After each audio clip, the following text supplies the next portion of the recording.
Hello and welcome to video number 2 of the T.J. Jones Library Guide to Exegesis. So in the previous video we looked at this Getting Started tab and an overview of exegesis. Now I want to look at the second tab here, which is labeled Biblical Text.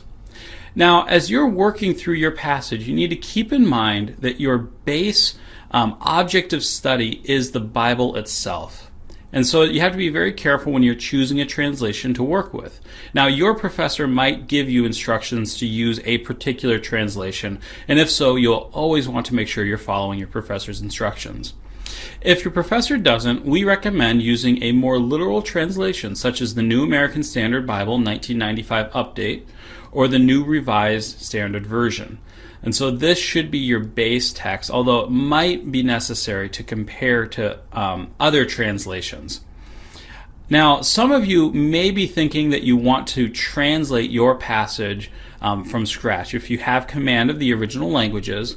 And again, as always, we recommend that you obtain permission from your professor in order to do so. We've created a separate guide for how to work with biblical languages and use those in your paper. That is available on this link right here, and you can click on that and follow it. And then finally, as you're thinking through your biblical text, we recommend that you would put the actual text of the passage you're using into your paper itself. And I just would recommend that you make sure that you format it properly. A lot of times people find it helpful just to copy their text from a website so they don't have to type the whole thing out.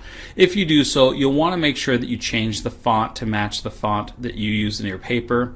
Sometimes a text online has hyperlinks in, linking to footnotes that are in the translation, and you want to make sure you remove those. And again, you want to make sure your biblical text is clean and looks nice. If it's in poetry, you will want to present that biblical text in versified form. And you can look at the example papers that we provided in the first tab under Getting Started, and you can look at those example papers and see how they've formatted their biblical text.